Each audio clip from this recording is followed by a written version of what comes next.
Dios bendiga a mis amados hermanos y amigos. Estamos aquí ya para terminar nuestra serie de enseñanzas del libro de Nehemías. Hoy tenemos en nuestro último capítulo el 13 del mismo. Vamos a ver las enseñanzas que nos deja el mismo. Este capítulo a modo general pues trata de algunas violaciones que se habían cometido el pueblo mientras Nehemías volvía a Babilonia a ponerse al día, ¿verdad?, con su trabajo como copero y delante del rey Artajerjes, quien le había dado el permiso para ir a Judá a hacer el trabajo que ya había hecho.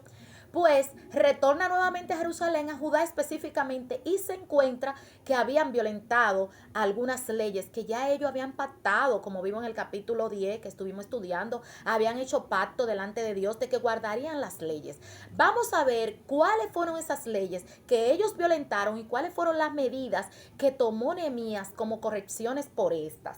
Vamos a considerar primero algunos versículos, el versículo 3, 4 y 5. A ver cuál fue la primera ley violentada. Dice: cuando oyeron pues la ley, separaron de Israel a todos los mezclados con extranjeros. Y antes de esto, el sacerdote Eliasib, siendo jefe de la cámara de la casa de nuestro Dios, había emparentado con Tobías y le había hecho una gran cámara en la cual guardaba antes las ofrendas, el incienso, los utensilios, el diezmo del grano del vino y del aceite que estaba mandado a dar a los levitas, a los cantores y a los porteros, y la ofrenda de los sacerdotes. ¿Qué es lo que vemos aquí? Aquí la primera ley violentada es nada más y nada menos que se da lugar en el templo de Dios a un pagano, a una persona, a Tobías, señores, nada más y nada menos el personaje que le dio tanta lucha al pueblo, tanta batalla, mientras ellos estaban edificando las murallas. Pues había el sumo sacerdote Eliasib, había emparentado con este hombre y le había dado lugar en la casa del Señor, cuando esto no era permitido, esto estaba prohibido. La casa del Señor debían estar ahí solamente los levitas, los cantores, las personas que Dios había determinado que debían estar ahí cuidando del mismo. Pues estas personas tuvieron que huir. Los sacerdotes y levitas tuvieron que huir a sus lugares a buscar el pan de su familia. ¿Por qué? Porque lamentablemente no se estaba haciendo lo que se debía hacer. Allí le tenían un lugar al enemigo en la casa del Señor. Debemos hacer un alto y ver que a quién le estamos dando cabida en nuestras vidas. Sabemos que nuestro cuerpo es templo del Espíritu de Dios, como dice el apóstol Pablo.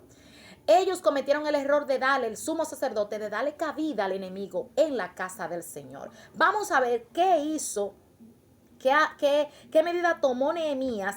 ¿Qué medida tomó este hombre cuando se enteró de esta situación? Vamos a ver los versículos siguientes, el versículo 8 y 9. Vamos a ver. Y me dolió en gran manera, y arrojé todos los muebles de la casa de Tobías fuera de la cámara, y dije que limpiasen las cámaras e hice volver allí los utensilios de la casa de Dios, las ofrendas y el incienso.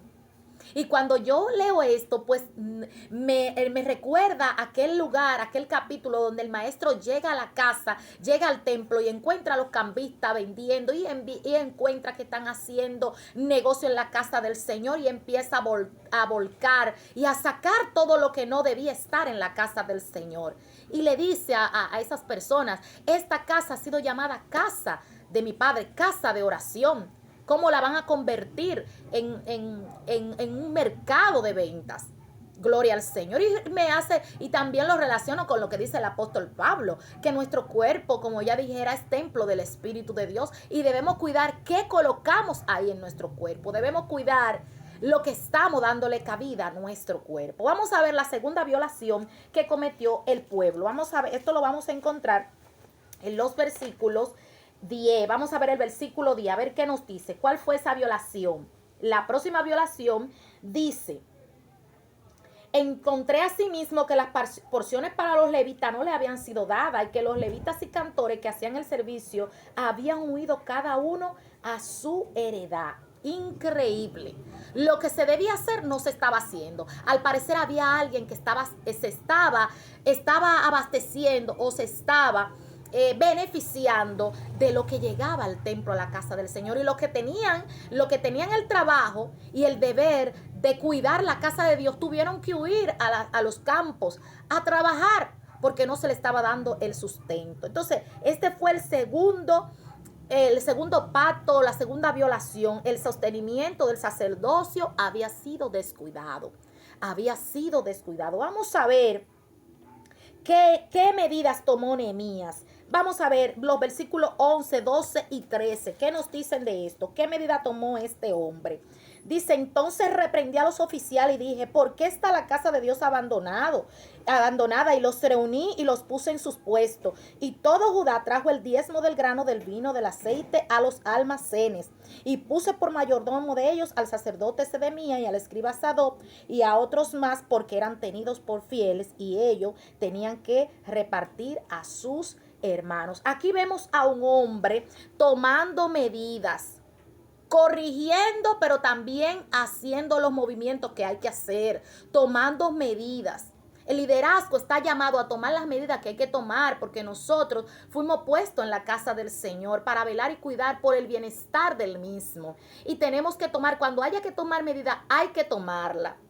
Aquí vemos a Nehemías tomando las medidas necesarias. Volvió, buscó a los sacerdotes, lo ubicó en su lugar y otra vez el pueblo volvió a llevar las ofrendas y el diezmo para poder sostener a esta gente que son lo que estaban para hacer el trabajo del Señor. Después, claro está, de haber sacado a Tobías de la casa del Señor. Vamos a ver la tercera violación que cometen esta persona y está en el versículo 15. Versículo 15 dice así: en aquellos días había en Judá algunos que pisaban en lagares en el día de reposo y que acarreaban haces y cargaban asno con vino y también de uvas, de higos y toda suerte de carga, y que traían a Jerusalén en día de reposo, y los amonesté acerca del día en que vendían las provisiones. Otra violación más al pacto. Otra violación. Ya Dios había constituido que se debía descansar un día. Pero caramba, ¿por qué no tomar un día para descansar? ¿Por qué tener que tomar el día que es para el bienestar de nosotros mismos? Porque lo necesitamos para descansar, pero también para estar en comunión con el Padre. ¿Por qué no guardar? ¿Por qué no observar ese día? ¿Por qué? Porque la mercadería era más importante, porque ganar era más importante. Cobró un privilegio en la mercadería, el trabajar, las ganancias, cobró mayor importancia. Y pusieron este día santo que Dios lo había constituido así desde la creación, lo convirtieron en un tiempo de trabajo. Hay tiempo para todo, establece la palabra. Vamos a ver qué medida tomó Nehemías en base a esto. Y esto me gustó mucho. 17, 18 y 19 dice: y reprendí a los señores de Judá y le dije, qué mala cosa es que vosotros hacéis, profanando así el día de reposo. Bendito sea el nombre del Señor. Y él no tan solo lo reprendió y lo amonestó, según el versículo 21. Dice que la gente seguían, que iban a vender.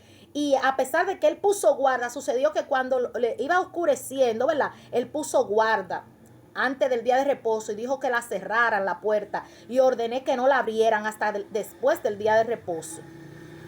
Entonces, ahí, aún así, algunas personas seguían, los mercaderos que venían del interior, pues, del exterior, perdón, pues se quedaban al frente. Se quedaban al frente de las puertas y él se vio obligado a amonestar a esas personas y le dijo, si se quedan ahí delante del muro, si lo hacen otra vez, le voy a echar mano. Desde entonces no vinieron en día de reposo.